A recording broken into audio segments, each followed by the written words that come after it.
মাননীয় প্রধানমন্ত্রী ছিলেন জননেত্রী শেখ হাসিনা, এখন নেই। আপনি পালিয়ে গেছেন, এটা ফলাও করে বিভিন্ন গণমাধ্যম এসেছে। So what? কিন্তু কেন আপনি পালিয়ে যাবেন? এই জিনিসটা যখন আমি ভাবি, আমি খুব আনইজি ফিল করি। আমার এত খারাপ লাগে। আপনি বঙ্গবন্ধুর কন্যা, এই সাহস নিয়ে আপনি এই 17 বছর রাজ্য পরিচালনা করেছেন। Sad, very sad.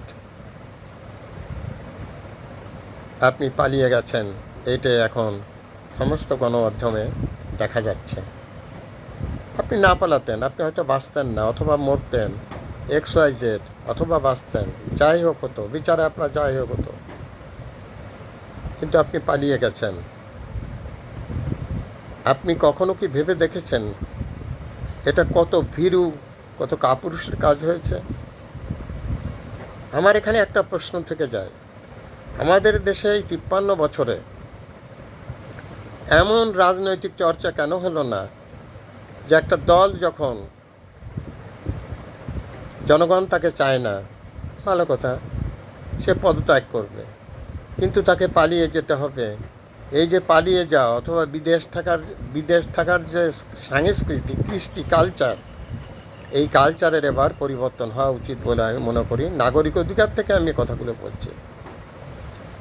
দেশে বিরোধী দল যারাই থাকবে, সরকারি দল যারাই থাকবে, ক্ষমতা হস্তান্তর হতে পারে, কিন্তু দেশ ত্যাগ, পালিয়ে যাওয়া, এটা কি বলবো আমি, এটা বলার ভাষা খুঁজে পাই না। আমার নিজের কাছে অনেক খারাপ লাগে। শেখ হাসিনা, আপনাকে তো এখন আমি প্রধানমন্ত্রী নামে ডাকতে পারি না, আপনি শেখ হাসিনা। আপনার জায়গায় আমি থাকলে আমি আমার বুকে গুলি করলেও এই দেশ ছেড়ে কোনো দিন পালাতাম না। আমি Mohammad Fakhrul Alam master viral sir, বিনা বেতনের পারিবারিক পাঠশালার শিক্ষক। মোবাইল কন্ট্যাক্ট নং 01935204804। আমি একটি বিনা বেতনের পারিবারিক পাঠশালার শিক্ষক। যদি এরকম কোনো দিন আসে যে আমাকে পালাতে হবে, দরকার হলে আমাকে কেউ যেন সামনে থেকে গুলি করে, পিছন থেকে না করে, আমি কোনো দিন পালাবো না। কারণ এই পালানোটাই হচ্ছে ভীরু কাপুরুষদের লক্ষণ। Thanks a lot, viral sir.